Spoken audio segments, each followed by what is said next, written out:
साथियों, सैकड़ों साल पहले आदि शंकराचार्य हो या आधुनिक काल में स्वामी विवेकानंद, हमारी संत परंपरा हमेशा एक भारत श्रेष्ठ भारत का उद्घोष करती रही है। रामकृष्ण मिशन की तो स्थापना एक भारत श्रेष्ठ भारत के विचार से जुड़ी हुई है। स्वामी विवेकानंद ने इसी संकल्प को मिशन के रूप में जिया था। उनका जन्म बंगाल में हुआ था, लेकिन आप देश के किसी भी हिस्से में जाइए, आपको ऐसा शायद ही कोई क्षेत्र मिला जहां विवेकानंद जी गए न हो या उनका प्रभाव न हो। उनकी यात्राओं ने गुलामी के उस दौर में देश को उसकी पुरातन राष्ट्रीय चेतना का एहसास करवाया, उसमें नया आत्मविश्वास फूंका। रामकृष्ण मिशन की इसी परंपरा को स्वामी आत्मस्थानंद जी ने अपने पूरे जीवन आगे बढ़ाया।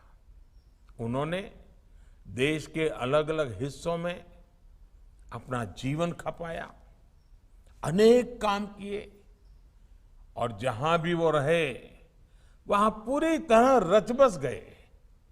गुजरात में रहकर वो इतनी अच्छी गुजराती बोलते थे और मेरा तो सौभाग्य रहा कि जीवन के अंत काल में भी जब उनसे बात होती थी तो गुजराती में होती थी। मुझे भी उनकी गुजराती सुनना बहुत अच्छा लगता था। और मैं आज याद करना चाहता हूं कि जब कच्छ में भूकंप आया था तो एक पल भी उन्होंने नहीं लगाया।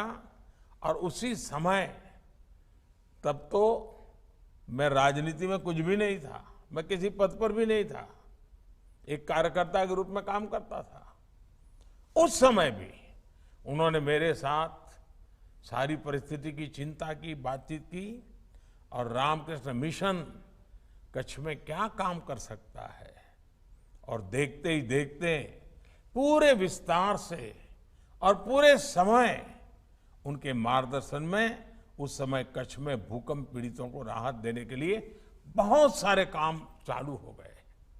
इसलिए रामकृष्ण मिशन के संतों को देश में राष्ट्रीय एकता के संवाहक इस रूप में हर कोई जानता है। और जब वो विदेश जाते हैं तो वो वहां भारतीयता का प्रतिनिधित्व करते हैं।